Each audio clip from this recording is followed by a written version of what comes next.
நானும் லவ் பண்ணேன். ரட்சிக்கப்படுறதுக்கு முன்னாடி 6 வருஷம் லவ் பண்ணேன். 6 வருஷம், 1 வருஷம் 2 வருஷம் 6 வருஷம் ரட்சிக்கப்படுறதுக்கு முன்னாடி லவ் பண்ணேன். நான் ரட்சிக்கப்படுறதுக்கு ஒரு சூழ்நிலையில் நான் ரொம்ப திருடுவேன், ரொம்ப கஞ்சா அடிப்பேன், ரொம்ப குடிப்பேன், ஊரில் யாரையுமே மதிக்க மாட்டேன். அதுதான் என்னுடைய வாழ்க்கை. ஊரில் லேடிஸை பார்த்தா ஒரு மாதிரி கேட்பேன்.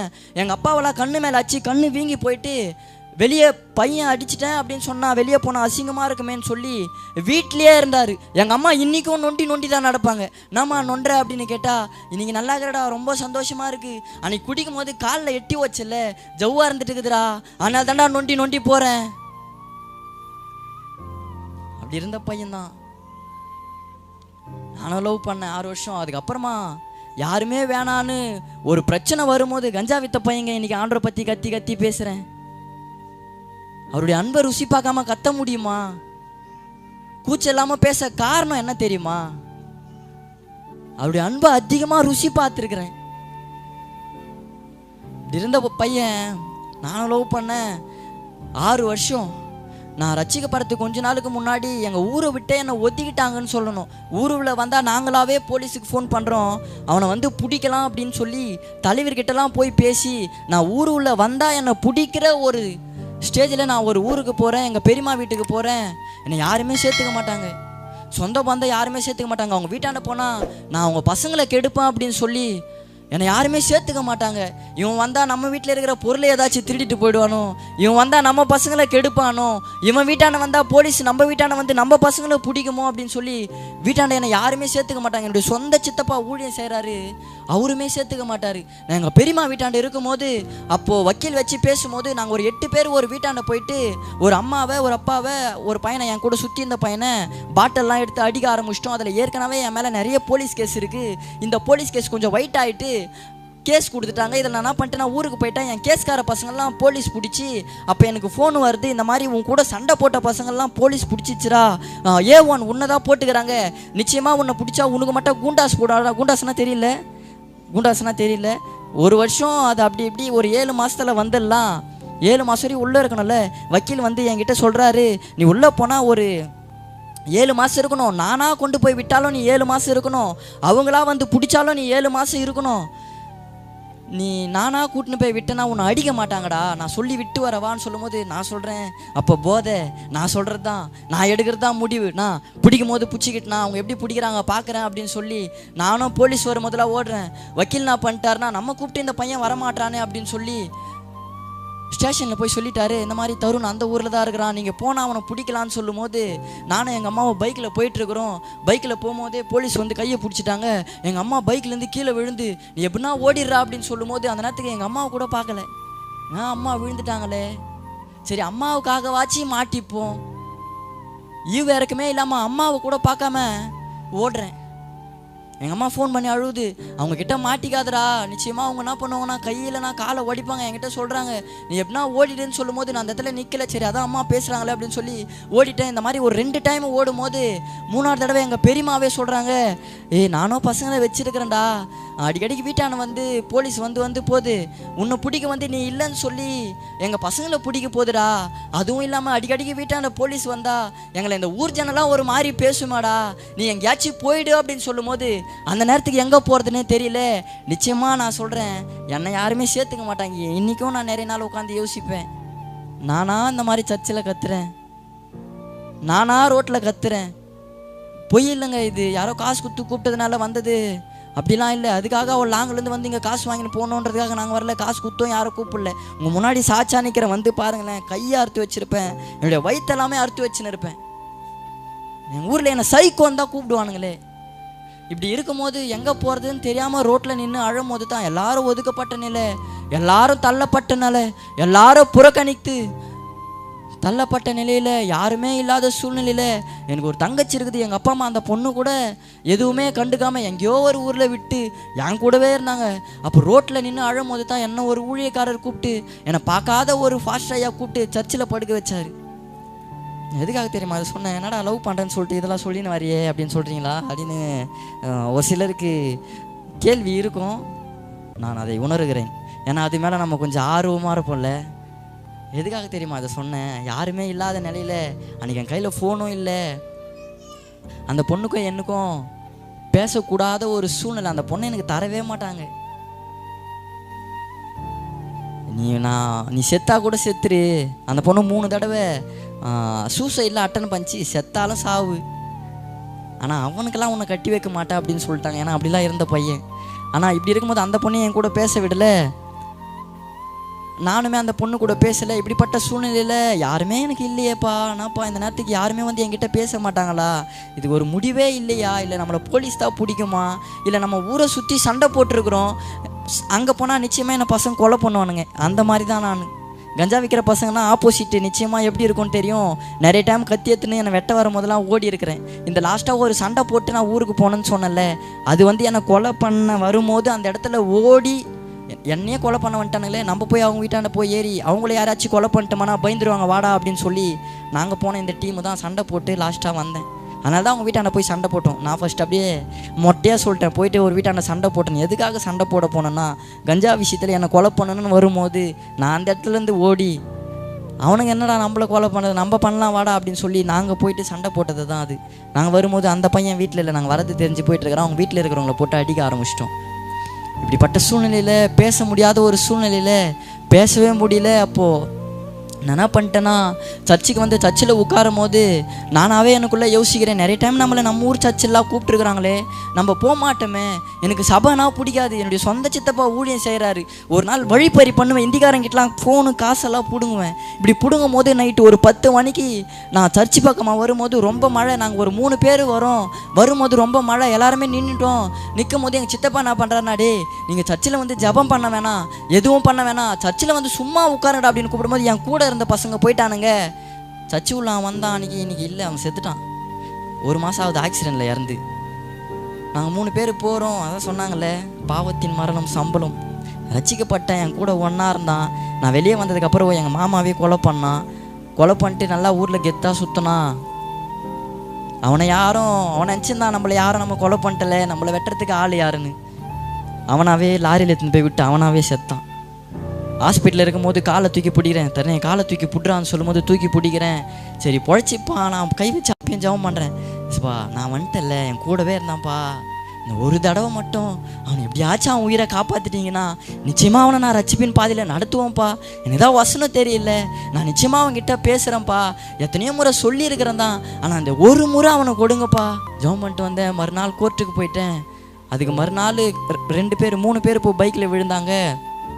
அதில் ஒரு அண்ணா இறந்துட்டாருன்னு காலையில் தூங்குறேன். எங்கள் அப்பா வந்து எழுப்புறாரு, இந்த மாதிரி முரளி இறந்துட்டான்டா அப்படின்னு சொல்லும் போது காலையில் ட்ரெஸ் எல்லாம் போட்டுன்னு போயிட்டு, சரி அதான் முரளி அண்ணா இறந்துட்டாரே, நம்ம ஃப்ரெண்டை பார்ப்போன்னு போய் பார்க்கும்போது அவனுமே இறந்துட்டுக்கிறான். டாக்டர் கூப்பிட்டு உனக்கு என்னப்பா வேணும் அப்படி சொல்லும்போது, என் ஃப்ரெண்டு தான் ஒன்றா தான் இருப்போம் அப்படின்னு சொல்லும்போது, அவன்லாம் பிழைக்க மாட்டான்ப்பா, அவங்க அம்மா கிட்ட சொன்னால் சும்மா அழுகுறாங்க, செத்துட்டான். ஒன்றா இருந்தோம்.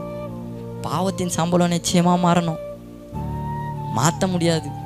என் கண்ணுக்கு முன்னாடி பார்த்த இந்த சம்பவத்தை ரொம்ப ஆடினான். நம்ம தான் கொலை பண்ணிட்டல, நம்மளை பண்ண யார் இருக்கா இந்த ஊரில், ரொம்ப ஆடினான். அவனை யாரும் பண்ணலை, அவனாவே போய் செத்தான். நாங்கள் சர்ச்சு உள்ளே போகும்போது என் சித்தப்பா கூப்பிடும் போது, அப்போது இவனுங்க எல்லாமே போயிட்டானுங்க, போய் உட்காந்துட்டானுங்க. அப்போ எங்கள் சித்தி வந்து கெஞ்சுறாங்க, இந்த ஒரு தடவாடா சும்மா வந்து உட்காரா, நீ சர்ச்சுக்காடா வந்திருக்கிற, மழை பெய்யுதுல, சும்மா வந்து உட்காருன்னும் போது நான் அந்த சர்ச்சு சுற்றி வரேன். சர்ச்சு உள்ள போல, எனக்கு சர்ச்சுனா பிடிக்காது, நான் போக மாட்டேன். குச்சின்னு கஞ்சாச்சின்னு உட்காந்துருக்கும் போதெல்லாம் என் சித்தப்பாலாம் இந்த பாக்ஸ் எல்லாம் தூக்கின்னு போனால் கிண்டல் பண்ணுவேன். இதோ போகிறானுங்க வர்றா நாத்திகவனா, இவனுக்கு வேறு வேலையே இல்லை போல, பாக்ஸு கம்பினா தூக்கின்னு ஊராக ஓடுறாங்க. கிண்டல் பண்ண பையன் நான். இப்படி இருக்கும்போது அன்னைக்கு போய் யாருமே இல்லாத சூழ்நிலையில், யாருமே எனக்கு அடைக்கலமாக இல்லாத நேரத்தில் என்னை பார்க்காத ஒரு ஊழியக்காரரு, என்னை பார்க்காத ஒரு ஃபாஸ்டர் ஐயா என்னை கூப்பிட்டு சர்ச்சில் படுக்க வச்சு அன்பாக பேசினார். அப்போ தான் யோசித்தேன், நானும் 3 வருஷமாக மதத்தை பற்றி பேசுகிறேன்னு யாரை தப்பாக நினைக்கவேனா. 3 வருஷம் நான் ஐயப்ப சாமிக்கு மாலை போட்டுக்கிறேன், 3 வருஷம் ஓம் சக்தி தாய்க்கு மாலை போட்டிருக்கிறேன். எங்கள் அம்மா மேலே அந்த விக்கிரகம் இறங்கி, அந்த சாமி இறங்கி எங்கள் ஊருக்கே குறி சொல்லும். ஆனால் என்னை மாற்றணும். எங்கள் அப்பா அழுது, நீ உன் மேலே இறங்கி எங்கள் ஒய்ஃப் மேலே இறங்கி ஊருக்கே குறி சொல்கிறல, ஆனால் எங்கள் வீட்டில் ஒரு பையன் இப்படி இருக்கிறானே, அவனை மாற்ற முடியாதா அப்படின்னு கேட்கும்போது, அவனை மாற்றணுன்னா 8 ஊர் மோளை வைக்கணும், 8 ஊரை சுற்றி வரணும், அப்போ மட்டும்தான் அவன் மாறுவான் அப்படின்னு எங்கள் அம்மா மேலே இறங்கின அந்த அந்த சாமி சொல்லிச்சு. அப்போ தான் உட்காந்து யோசிக்கிறேன், நிறைய இடத்துக்கு போயிருக்கிறோம், நம்மளை மட்டுமே யோசிப்போம். ஒரு கோவிலுக்கு போனால் கூட எனக்கு இதை செய்யுங்க, எனக்கு இதை செய்யுங்க, இப்படி தானே கேட்குறோம். ஆனால் இன்னைக்கு இந்த கூட்டை வைக்க காரணம் என்ன தெரியுமா? நான் பாவத்தை விட்டு வந்துட்டேன், ஆனால் அது என்னோட போகக்கூடாது, பாவத்தில் இருக்கிற பசங்க மாறணுன்ட்டு அந்த விருப்பம் தான் இன்னைக்கு இந்த கூட்டம். ஆமாம், காணிக்கை எடுக்க போகிறாங்களா, காணிக்கை கொடுக்க போகிறீங்களா? ஒன்றுமே இல்லை, நாங்கள் மாறிட்டோம்ல. இந்த பாவத்தில் நீங்கள் இருக்கக்கூடாதுன்றது தான். நம்ம கோவிலுக்கு போனால் நம்மளை மட்டும்தான் யோசிப்போம், எனக்கு இதை பண்ணுங்கப்பா, எனக்கு இதை பண்ணுங்க, எனக்கு இதை நம்மளை மட்டுமே நம்ம கேட்போம். ஆனால் கிறிஸ்டியானிட்டி மட்டும்தான், இந்த கிறிஸ்தவம் மட்டும்தான், நான் இல்லை என்னை போல் எல்லாரும் மாறணும் அந்த நினைப்போம், அந்த சிந்தையும் இருக்கும். யாருமே சொந்த பந்தம் யாருமே இல்லை. எங்கள் அப்பா கூட பிறந்த தம்பி என்னை சேர்க்கலை, எங்கள் அம்மா கூட பிறந்த அக்கா என்னை சேர்க்கலை. யாருனே தெரியாத ஒரு ஊழியக்காரர் என்னை கூப்பிட்டு அன்பாக பேசி 6 மாதம் கிட்ட என்னை சர்ச்சிலே இருக்க வச்சார். அப்போ தாங்க இந்த கிறிஸ்துவை ஏற்றுக்கினேன். இப்படிப்பட்ட சூழ்நிலையில் வரேன் லவ்வுக்கு. இப்படிப்பட்ட சூழ்நிலையில் நான் ரசிக்கப்பட்டு நான் ஏசப்பா அன்பை அதிகமாக ருசி பார்க்க ஆரம்பிச்சிட்டேன். என்னை மிரட்டின போலீஸு, என்னை தெத்தனை போலீஸு, என்கிட்ட ஃபோன் கூட இல்லை, அவங்க தான் பிடிங்கி வச்சுருந்தாங்க. நான் சர்ச்சுக்கு போகிறேன்னு கேள்விப்பட்டு, நான் மாறிட்டேன்னு கேள்விப்பட்டு, அந்த பையன் இப்போ அமைதியாக யார் கூடயுமே சேரதில்லை. அவன் 6 மாதமாக அவன் சர்ச்சிலே இருக்கிறான் போல், நாங்கள் விசாரித்து பார்த்தோம் அப்படின்னு சொல்லும் போது, மிரட்டின போலீஸே, என்னை துரத்தின போலீஸே, எங்கள் அம்மா கிட்ட வந்து உன் பையன் மாட்டினானா கையை காலை நிச்சயமாக ஓடிப்போம், வரும்போதெல்லாம் ஓடுறான்ல, நிச்சயமாக மாட்டினா காலை ஓடிப்போம் அப்படின்னு சொன்ன போலீஸே கூப்பிட்டு முன்ஜாமீன் லெட்டரை கொடுத்து எங்கள் வீட்டுக்கு அமுச்சு விட்டாங்க. போலீஸுக்கு பயந்து ஊருக்கு ஓடினேன். ஆனால் எந்த ஊரை விட்டு ஓடனோ அந்த ஊர்லேருந்து இன்றைக்கி 2.5 வருஷமாக ஊழிய செய்கிறேங்க. ஓடும்போது யாருமே இல்லாமல் ஓடினேன். ரிட்டன் வரும்போது என் கூட நான் ஏசப்பாவை கூட்டின்னு வந்தேன். என் கூட இருந்த பசங்க க்ளோஸ் ஃப்ரெண்ட்ஸ் எங்கள் மாமாவை கொலை பண்ணானுங்க. அதில் நிச்சயமாக என்னை பிடிக்கணும் போலீஸு. ஸ்டேஷன்லேயே வச்சு கேட்டாங்களா, டே உங்கள் தருண் உங்கள் கூடவே இருந்தால அவன் இதில் இருக்கிறானா இல்லையான்னு சொல்லும் போது அவனை சொல்லிக்கிறானுங்க, இல்லை இல்லை நாங்கள் பண்ணதே தருண் அவங்க மாமாவை தான், தருண்லாம் இதில் இல்லை.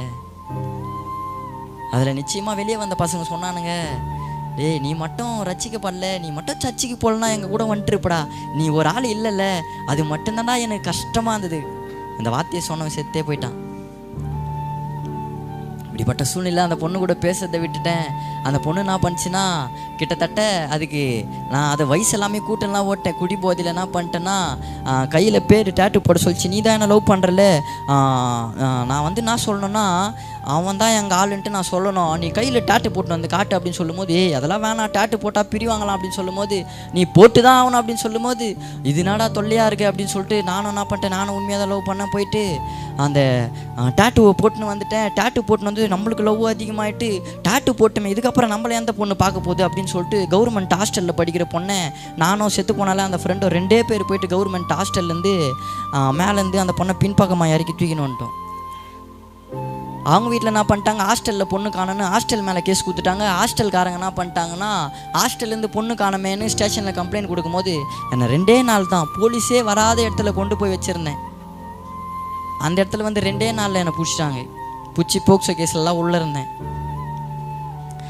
வயசுலேருந்தா பிரித்தாங்க. அதுக்கப்புறமா வயசான பிறகு அந்த பொண்ணே ஓடியாந்தது. வயசுலேருந்தானே பிரித்தாங்க.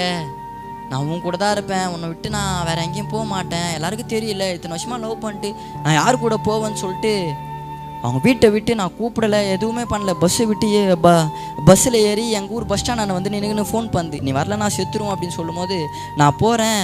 ஒரு பக்கம் அது விக்கிரக ஆராதனை பண்ணுற பொண்ணு, என்னால் அதை என்ன பண்ண முடியாதுன்னா ஆயிட்டுக்கிறேன்.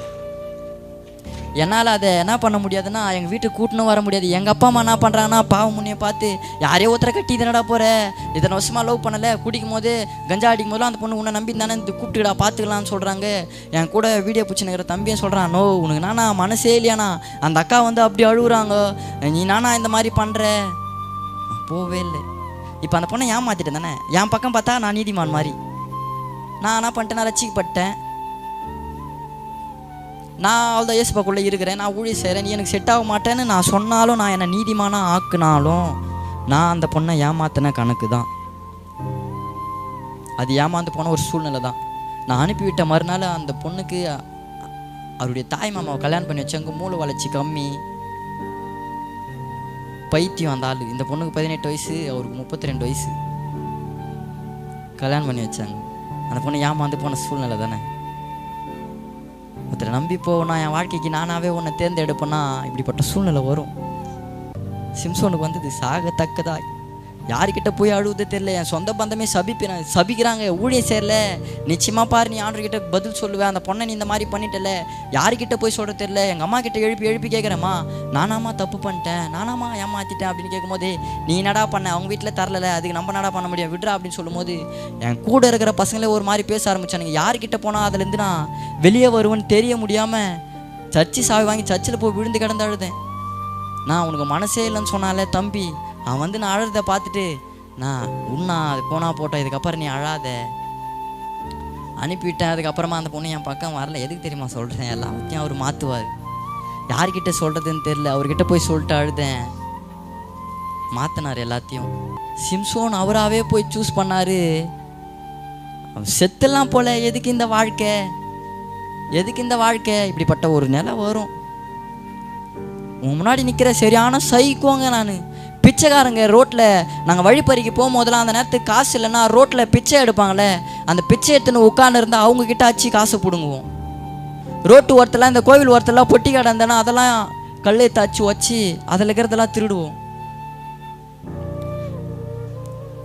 வெட்டிலாம் ஃபோனை பிடிங்கிருக்கிறேன். அப்படிப்பட்ட என்ன தான் அவர் மாற்றினார்.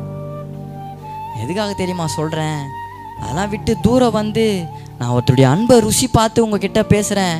நீங்களாவே உங்கள் வாழ்க்கைக்கு ஒன்றை சூஸ் பண்ணுவீங்கன்னா நிச்சயமாக அது ஒரு நாள் இப்படிப்பட்ட ஒரு சூழ்நிலையில் நிச்சயமாக வந்து முடியும். ஏன்டா இப்படிப்பட்ட ஒரு வாழ்க்கை வாழ்ந்துட்டோம், நம்ம செத்துடலாம் போலையே, வரும், நிச்சயமாக வரும். அதில் எந்த மாற்றமும் இல்லை. ஒன்றுமே இல்லாததான் உங்கள் வாழ்க்கை. நீங்கள் அழணும், நீங்கள் சாகணுன்றதுக்காகவே பிசாசு எதையாச்சும் ஒன்று எடுத்துன்னு வந்து காட்டுவான்.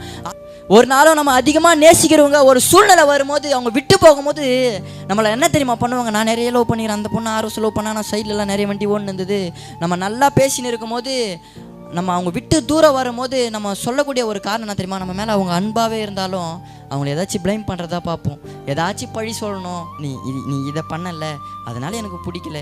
ஒரு காலம் வரும்போது நம்மளை இப்படி தான், நம்ம நல்லாவே பேசினாலும் நம்ம நல்லாவே பழகிருந்தாலும் நம்மளை விட்டு தூரம் போகும்போது நம்மளை ப்ளைம் பண்ணிட்டு தான் போவாங்க. அனுபவப்பட்டவங்க நிச்சயமாக இருப்பீங்க. இதெல்லாம் அனுபவப்படாத ஆள் யாரும் இருக்க முடியாது. நம்மளை விட்டு ஒரு அன்பு தூரம் போகுது அப்படின்னும் போது சும்மா போக மாட்டாங்க, ஏதாச்சும் பழி சொல்லிட்டு தான் போவாங்க. என்னுடைய வாலிப பிரயாசத்தில் யாரை நம்பியும் போய் விழுந்துடக்கூடாது. பிசாசு இப்படி தான் வைப்பான் கண்ணி. ரட்சிக்கப்பட்டவனுக்கு அனுதினமும் கண்ணி. இந்த கண்ணியை தாண்டி தான் போகணும். ஏதோ ஒரு நாள் ஏதோ பார்த்துட்டு இந்த கண்ணியை வச்சுட்டு போகிறது அப்படிலாம் பண்ண மாட்டான். ஒவ்வொரு நாளும் வைப்பான் கண்ணியை. இந்த கண்ணியை தாண்டி தான் போகணும். நான் இந்த அளவு பேசியிருக்க மாட்டேன். நிச்சயமாகவே அக்காவுக்கு நான் எதை சொல்லி அவங்கள நன்றி சொல்கிறதுன்னு தெரியல. உண்மையாகவே அவங்க அதெல்லாம் பண்ணி காட்டும் போது நான் பின்னாடி உட்காந்து அழுதுன்னு இருந்தேன். என்னால் அதை தாங்கவே முடியல. நான் இந்த அளவு பேச காரணம் ஒரு வேளை அதை அவங்க பண்ணி காட்டலாம். நிச்சயமாக நான் இதை பேசியிருக்க மாட்டேன்றதை விட என்னை கொண்டு ஆவியானவர் இதை பேசியிருக்க மாட்டாருன்றது தான் உண்மை. அந்த இடத்துல தான் என்னை ஒப்பு கொடுத்தேன். எதை பேசணுன்னு நீங்கள் சித்தமாக இருக்கிறீங்களோ அதை பேசுங்கப்பா. நானாவே உன்னை கொண்டு வந்து எனக்கு வசனம் தெரியுன்றதுக்காக நானாவா உன்னை கொண்டு வந்து நான் பேசிடக்கூடாது. இவங்க கிட்ட நீங்கள் எதை பேசுனா இவங்க மனசில் ஒரு மாற்றம் உண்டாகுமோ நீங்கள் அதை பேசுங்கப்பா. இதுக்கு மேலே நாங்கள் உதாரணம் வேணும். ஒரு குச்சி இருந்தவன், கஞ்சா வச்சிருந்தவன் ஜெயிலில் இருக்கும் போதெல்லாம் என்ன எங்கள் ஊர் ஆளுங்களாம் சொல்லுவாங்களாம். எங்கள் அப்பா என்னை ஜெயிலில் பார்த்துட்டு வந்து சொல்லுவார், உன்னை வெளியே எடுக்கணுமா வேணா வாடா அப்படின்னு கேட்கும்போது, பா நான்ப்பா இப்படி கேட்குறேன், இந்த ஒரு தடவை மட்டும் எடுத்து விட்டுருப்பா அப்படின்னு சொல்லும்போது எங்கள் அப்பா சொல்லுவார், ஊர் ஆளுங்களாம் என்ன சொல்கிறாங்கன்னா, அந்த பையனை நீ வெளியே எடுத்தா அவன் ஒழுங்காவா இருக்க பாறான், நீயும் காலத்துக்கு ஜெயிலில் இருந்து அவனை வெளியே எடுக்கிற, அவன் திருப்பியும் வரான், திருப்பியும் பசங்க கூட சேர்றான், திருப்பியும் குடிக்கிறான், திருப்பியும் கஞ்சா அடிக்கிறான், திருப்பியும் சண்டை போடுறான், திருப்பியும் ஜெயிலுக்கு போகிறான், திருப்பியும் நீ எடுக்கிற, திருப்பியும் வந்து அவன் அதை தான் பண்ணுறான். எதுக்காக அவனை வெளியே எடுக்கணும்? அவனுக்கு ஒரு தங்கச்சி இருக்குல்ல, அந்த பொண்ணை கல்யாணம் கொடுத்ததுக்காக எதனா பண்ணலாம்ல. ஏன் அவனையே பார்க்குறீங்கன்னு சொல்லிட்டு எங்கள் அப்பா இதெல்லாம் சொல்லிட்டு அழுவார். வெளியே வருவேன், திருப்பி அதையே தான் பண்ணுவேன். யாரும் என்னை மாற்றலை, என்னை ஒருத்தர் மாற்றினார். அவரை தான் உங்கள் மத்தியில் நான் அறிமுகப்படுத்துகிறேன். அந்த கிறிஸ்துவை தான் உங்கள் மத்தியில் நான் அறிமுகப்படுத்துகிறேன். நிச்சயமாக அவர்கிட்ட வரும்போது நம்மளுக்கு தேவையானது அவரு கொடுப்பாருங்க. அவரு கொடுத்தாருன்னா அது ஆச்சரியமாக இருக்கும், அது அதிசயமாக இருக்கும். நானாகவே போகிறது நிச்சயமாக அது என்னுடைய வாழ்க்கையில் அது சந்தோஷத்தை தராது. நான் சந்தோஷமாக இருக்கவும் மாட்டேன். தேவையில்லாதெல்லாம் இனிமே நானாகவே இதுதான் எனக்கு நானாக பார்க்க மாட்டேன்ப்பா. நான் உங்களை பார்க்குறேன். எனக்கு தேவையானது அது உங்கள் கிட்டேருந்து வரும்பா. காலையில் மேலே எங்கள் அம்மா கஞ்சா கவரில் வச்சுன்னு ஓன்னு அழுவோம். நாடா கவர் இது எங்கள் அம்மாவுக்கு தெரியும் அது கஞ்சா கவர்னு. காலையில் வச்சுன்னு அழுவோம். பொய் சாட்சிக்காரன் ஆக்கினிக்கு தப்பான். ஆணுடைய வசனத்தை சொல்லும் போது பொய் சொல்லுவோன்னு நீங்கள் நினச்சிங்கன்னா அது உங்களோட போட்டோம். காலையில் கஞ்சா கவர் வச்சுன்னு எங்கள் அம்மா அழுவாங்க. நைட்டு வந்து நான் போதையில் அப்படியே படுத்துருவேன். காலையில் அந்த கவர்லாம் வச்சு எங்கள் அம்மா அழுவாங்க. என்னடா கவர் இது, ஏன்டா இது அம்மா எத்தனை போய் அதை எங்கன்னா சொல்ல முடியுமா? பையன் வேறு ஏதாச்சும் தப்பு பண்ணால் பக்கத்து வீட்டில் போய் சொல்லலாம். இவன் வந்து இந்த தப்பு பண்ணுறான், கொஞ்சம் பேசுங்களேன். என் சித்தப்பா ஊழியர்கள்லாம் அவர்கிட்ட சொல்லலாம், நம்ம பையன் இந்த மாதிரி பண்ணுறான், கொஞ்சம் பேசு அப்படின்னு பேச வைக்கலாம். ஆனால் கஞ்சான்னும் போது அது யாருக்கிட்டையும் சொல்ல முடியாது. எங்கள் அம்மா போயிட்டு யாருக்கிட்டனா சொல்லி அவங்க என்னை பிடிச்சி கொடுத்துட்டா எங்கள் அம்மாவுக்கு அந்த பையன் யாருக்கிட்டையுமே சொல்லாமல் அந்த கஞ்சா கவரை வச்சுன்னு அழுவாங்க. விட்டுருப்பா, இதெல்லாம் வேணாப்பா, நமக்கு யாருப்பா இருக்கா, இதெல்லாம் வேணாம். எத்தனை முறை தெரியுமா சொல்லி அழுதுருக்குறாங்க. என்னால் அதை விட முடியாது. அப்படிப்பட்ட பையன் இன்னைக்கு கிறிஸ்துவ பிரசங்கிக்கிறேன்னா இதுக்கு மேலே என்னுடைய சாட்சியை சொல்ல என்னால் முடியல. இதுக்கப்புறம் எதை சொல்கிறதுன்னு எனக்கு தெரியல. எதை பேசணுமோ அதை பேசிட்டாரு. எங்கள் அப்பாலாம் சொல்கிறேனே, காலையில் சொன்னல அதை, எங்கள் அப்பாலாம் லுங்கி கட்டிக்கின்னு உள்ளே எதுவுமே போடாமல் ஷர்ட்டு போடாமல் நான் ஒரு சண்டைக்கு கத்தி எடுக்கணும்னு வந்துட்டு போகும்போது என்னை வந்து பிடிக்கும் போது சிலுப்பும் போது லுங்கியை வந்து விழுந்து ஒன்றுமே இல்லாமல் நின்றுந்தாராம். எங்கள் அம்மா தான் லுங்கி எடுத்து கட்டி விட்டாங்களாம். என் பையன் நான் இவனை விட்டுருவேன், நான் விட்டா இவன் யாராச்சும் போய் வெட்டிட்டானா திருப்பியும் ஜெயிலுக்கு போய் கஷ்டப்படுவான்ல, அவன் கஷ்டப்படுறதை என்னால் பார்க்க முடியாது. நான் எல்லாரும் பார்க்கட்டும், ஆனால் என் பையன் எங்கேயும் போகக்கூடாது. எங்கள் அம்மா பேர் ராணி, நீ லுங்கி எடுத்து கட்டுன்னு சொல்லும்போது எங்கள் அம்மா அந்த லுங்கியை எடுத்து கட்டியிருக்கிறாங்க. ஒரு 5 நிமிஷம் அதிகமான கூட பரவாயில்ல, ஒரு 2 சாட்சி மட்டும் அப்படியே சொல்லிடுறேன், அப்படியே உட்காந்து பொறுமையுடன் கேட்குமாறு உங்களை அன்புடன் கேட்டுக்கொள்கிறேன். எங்கள் அம்மா இது எப்போ இதை சொன்னாங்கன்னா, நான் ரட்சிக்கப்பட்டதுக்கு அப்புறமா தான் இது சொன்னாங்களே. இந்த மாதிரி ஒரு நாள் நீ இந்த மாதிரி வரும்போது கத்தி எடுத்துகிட்டு ஓடும்போது அப்பா உன்னை பிடிச்சாடுறா, அப்பா பிடிக்கும் போது நீ என்ன பண்ணனா உடம்பு சிலுப்பும் போது லுங்கியை வந்து விழுந்துச்சுரா, எல்லாருமே பார்த்து சிரிச்சாங்கடா. ரொம்ப பாவிங்க நான். ஏன் தெரியுமா, அவரு கஷ்டம். ஜெயிலில் இருக்கும்போது, கொரோனா டைமில் ஜெயிலில் இருக்கும்போது எங்கள் அப்பா கொரோனா வந்துட்டு இருக்குது போல், அவர் ஹாஸ்பிட்டலுக்கு கூட போகல. ஹாஸ்பிட்டலுக்கு போயிட்டு எங்கள் அப்பா தான் என்னை வெளியே எடுக்கணும். எங்கள் அம்மாவுக்கு ஒன்றும் தெரியாது. எங்கள் அப்பா தான் எல்லாமே கொஞ்சம் தெளிவாக இருந்து பார்ப்பார். அப்படி இருக்கும்போது அவர் கொரோனா வந்துச்சு அப்படின்னு சொல்லிட்டு அவர் உள்ளே போயிட்டா என்னை வெளியே எடுக்க முடியாதுன்றதுக்காகவே எங்கள் அப்பா அந்த கொரோனாலையும் ஹாஸ்பிட்டலுக்கு போகாமல் வீட்டிலே இருந்திருக்கிறாரு. என்னை வெளியே கொண்டு வரத்துக்கு ஜெயிலில் உள்ள வரும்போது என்னை உள்ளே இருந்த வார்டன்லாம் சூப்பர்நெட்டர்லாம் என்ன சொல்கிறாங்கன்னா, இவனை காலையில் அனுப்புகிறேன்னு சொல்லும்போது எங்கள் அப்பா அப்பயே காசு கொடுக்குறாரு. காசு கொடுத்து கூட அதான் நான் பெயில் ஆயிடுச்சுல, காசு கொடுத்து கூட நான் நைட்டோடு கூட்டின்னு போயிடுறேன், என் பையன் ஜெயிலில் இருக்க வேணான்னு சொல்லி காசு கொடுத்து கூப்பிட்றாரு. வீட்டுக்கு வரும்போது இரும்பினே வராரு. அப்போ வீட்டான வந்து சொல்கிறாரு, கொரோனா டைமு நிச்சயமாக எனக்கு கொரோனா தான்டா, ஆனால் நான் ஹாஸ்பிட்டலில் கூட போய் செக் பண்ணல. ஏன் தெரியுமா, நான் ஹாஸ்பிட்டல் போயிட்டேன்னா உன்னை யாரா ரிட்டன் கூப்பிட்டுன்னு வருவா, அதுக்காகவே போகலடா. இப்படிலாம் சொல்லியும் நான் என்னை மாற்றிக்கலை.